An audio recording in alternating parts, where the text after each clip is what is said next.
சிநேகிதியின் மனதில் உறுதி வேண்டும். 25 வருஷங்களுக்கு முன்னால இருந்த மனப்பான்மையை விட்டு ஆண்களும் பெண்களும் கணிசமாக முன்னால வந்துட்டோம். இந்த 15 வருஷமாக ஆண் குழந்தைகளை பெற்ற தாய்மார்கள் கூட அவங்கள எதிர்காலத்துக்கு நல்ல ஒரு பிரஜையாக, நல்ல கணவனாக எப்படி வளர்க்கணும்னு புரிஞ்சுக்கிட்டு வளர்க்க ஆரம்பிச்சிருக்காங்க. அதனால பெண்கள் தன்னந்தனியாக குழந்தையை வளர்க்க வேண்டிய அந்த பிரச்சனையில இல்லவே இல்லை. கண்டிப்பாக வாழ்க்கை துணைவன் அப்படிங்கிறவர் பக்கத்துல இந்த குழந்தை வளர்றதை பார்க்கறது மட்டும் இல்லை, ஒவ்வொரு படியாக உதவி பண்ண வேண்டிய சூழ்நிலையிலையும் இருக்காரு. அதனால வருத்தப்பட்டு பின்வாங்க வேண்டிய தேவையில்லைங்கிறத தான் நான் மறுபடியும் சொல்றேன். சில சமயம் ஒரு நுணுக்கமான ஒரு பிரச்சனை வருது.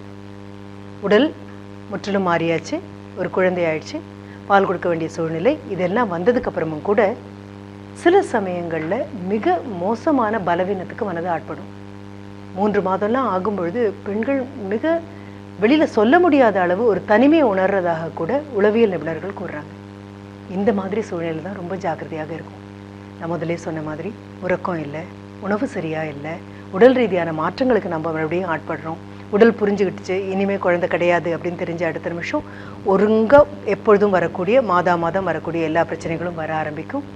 அந்த சூழ்நிலையில உடம்பு பலவீனப்படும் போது சில பெண்கள் தற்கொலையை கூட யோசிக்கிறதாகத்தான் இப்போ நம்ம பார்க்குறோம்.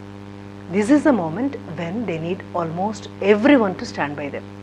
யாராக இருந்தாலும் பக்கத்தில் இருக்கக்கூடியது. வெளிநாட்டில் இருக்கக்கூடிய பெண்கள் எல்லாம் இந்திய பெண்களை பார்த்து பொறாமப்படுறாங்க. என்ன காரணம் அப்படின்னா, இந்த மகப்பேறு அப்படிங்கிற மிகப்பெரிய ஒரு விஷயத்தை தன்னந்தனியாக இருந்து கணவனும் மனைவியும் சமாளித்து கொண்டிருக்கும் போது, இப்போ என்னதான் விலகி நின்னாலும், நியூக்ளியர் ஃபேமிலின்னு நம்ம சொன்னாலும், ஒரு குழந்தை உள்ள வரும்பொழுது தன்னை போல ஒரு கூட்டு குடும்பத்தினுடைய சூழல் உருவாயிடுது. குழந்தைக்கு 1 மாதம் 2 3 அப்படின்னு ஆகும்பொழுது குடும்பத்தில் இருக்கக்கூடிய எல்லாருமே மிக ஜாகிரதையாக இருக்கணும். குழந்தை சின்னதாக தானே இருக்கு, அது புரிந்து கொள்ளாது அப்படின்னு நம்ம நினைக்கிறோம். நம்மளுடைய பல குணங்கள் படிகிற நேரம் இந்த 3 4 5 அப்படிங்கிற இந்த நிமிடங்கள் தான். இந்த நிமிடங்களில் வரும்பொழுது தான் குழந்தை பிடிவாத குணத்தை ஒழுங்காக பிடிச்சிக்குது, அப்பா என்ன பண்ணுறாருன்னு புரிஞ்சுக்குது, அம்மா என்ன பண்ணுறாருன்னு புரிஞ்சுக்குது, அம்மா வெளியில் போகிறாங்க அப்படின்னா அழத் தொடங்குது, அப்பா வீட்டுக்கு வந்திருக்காரு அப்படின்னா சந்தோஷத்தை வெளிப்படுத்த தொடங்குது. இவை போல பல விஷயங்களையும் கண்ணாடி மாதிரி நம்மக்கிட்ட இருந்து அது திருப்பி வாங்குது. இந்த சூழல்ல அம்மா அப்பா தாத்தா பாட்டி எல்லாரும் ரொம்ப ஜாகிரதையாக தங்களுடைய நடையுடை பாவனை மட்டுமே அல்ல, பேச்சில் கூட மிக கவனமாக இருக்க வேண்டிய ஒரு சூழல் ஏற்படுது. வீட்டுக்கு யாராவது சொந்தக்காரங்க வரும்பொழுது குழந்தை அநாகரிகமாக நடந்து கொண்டாலோ, தேவையில்லாத வார்த்தைகளை பேசினாலோ, அவங்க போனதுக்கப்புறம் தனியாக கூப்பிட்டு குழந்தையை கண்டிக்கிறதுக்கு முன்னால் ஒரு நிமிஷம் யோசிச்சு பார்க்கலாம். இந்த வார்த்தைகள் ஒன்றும் ஆகாயத்திலேருந்து குழந்தையோட மனதில் வந்து விழலை. குழந்தைக்கு இன்னும் வெளி உலகம் தெரியாது. வீட்டில் புழக்கத்தில் இருக்கக்கூடிய வார்த்தைகளை மட்டும்தான் குழந்தை ஏதோ டேப் ரெக்கார்டர் மாதிரி எல்லாவற்றையும் உள்வாங்கி ஒரு 2 வயசு வரைக்கும் காத்துட்டு இருந்துட்டு வாய் பேச ஆரம்பிக்கும் போது, நாக்கு அசைய ஆரம்பிக்கும் போது வீட்டிலேருந்து கொடுத்த அந்த சொற்செல்வத்தை அப்படியே திருப்பி கொடுக்க ஆரம்பிக்குது.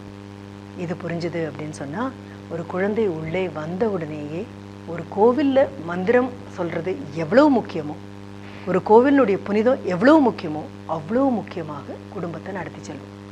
சரி, 6 மாதம் ஆயிடுச்சு, குழந்தை பிறக்கிறதுக்காக நமக்கு கொடுத்த விடுப்பு முடிஞ்சு போச்சு, திரும்பி நாம் ஓடணும், வேலைக்கு போகணும் அப்படிங்கும்பொழுது பெண் இதையும் சேர்த்து தான் புரிந்து கொள்ளணும்.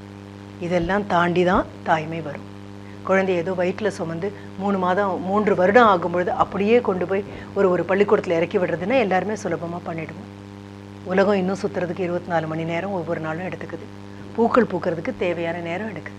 ஒரு மரம் வச்சா வளர்ந்து விளைச்சல் கொடுக்கறதுக்கு அது நேரம் எடுக்குது. அதே மாதிரி தான் பிறந்த உடனே நம்ம எதிர்பார்க்குற மாதிரி குழந்தை வசதியாக வளர்ந்துடாது. தடிக்கு விழும், மறுபடியும் எழுந்திருக்கும், மீண்டும் தடிக்கு விழும். ஒவ்வொரு தடவை குழந்தை விழுந்து எழுந்திருக்கும் போதும் புரிஞ்சுக்க வேண்டியது என்ன தெரியுமா? தாயும் தகப்பனும் அதே அனுபவங்களுக்குள்ளே தடிக்கு விழுந்து மெதுவாக எழுந்திருக்கிறாங்க அப்படின்னு. வேலைகளை ஒழுங்காக பங்கு போட்டுக்க உங்களுக்கு தெரியுமே ஆனால், இத்தனை நேரம் எனக்கு உறக்கம் தேவைப்படுது, இத்தனை நேரம் நான் வேலைக்கு போகிறேன், இத்தனை நேரம் குழந்தையை பார்த்துக்கொள்ள வேண்டிய பொறுப்பு நமக்கு இருக்குது அப்படிங்கிறது புரிஞ்சுது அப்படின்னா சுலபமாக நம்மளால் விட்டு கொடுக்க முடியும். கணவன் மனைவி கடையில் 1000 பிரச்சனை வரலாம், ஆனால் தாய் தகப்பனுக்கு இடையில் பிரச்சனை வரும்போது தவிக்கக்கூடியது குழந்தையாக மட்டும்தான் இருக்கும். இந்த எண்ணத்தோட ஒற்றை குழந்தையாக இருந்தாலும் சரி, 2வது குழந்தையாக இருந்தாலும் சரி, மனதுக்குள்ளே புரிஞ்சுக்கணும், நம்ம அம்மா அப்பா உதவுறதுக்காக வராங்க, ஆனால் எப்பொழுதுமே பக்கத்தில் அவங்க நிற்பாங்க அப்படின்னு நினைக்க முடியாது. நம்ம குழந்தைய நம்மளை நம்பி மட்டும்தான் நம்ம பெற்றுக்கொண்டிருக்கோம். அப்படி வரும்பொழுது அதை ஒரு பாரமாவோ சடவாவோ புலம்பலாவோ பார்க்காம ஒரு சவாலாக பார்த்தோம் அப்படின்னா சிரிக்கிறதுக்கு நேரம் கிடைக்கும், கொஞ்சறதுக்கு நேரம் கிடைக்கும், விளையாட நேரம் கிடைக்கும், உட்கார நேரம் கிடைக்கும். ஆனால் இத்தனையும் 24 மணி நேரத்துக்குள்ளே இருந்து தான் கிடைக்கணும். தூக்கத்தை கொஞ்சம் விடணும், உடைகள் மேலே இருக்கக்கூடிய அந்த பாசத்தை கொஞ்சம் விடணும், சாப்பிட்ற நேரத்தை கொஞ்சம் விடணும், எல்லாத்தையும் கொஞ்சம் விடுவோம். ஆனால் இது எல்லாத்தையும் எதுக்காக கொஞ்சம் கொஞ்சம் விடுறோம் தெரியுமா?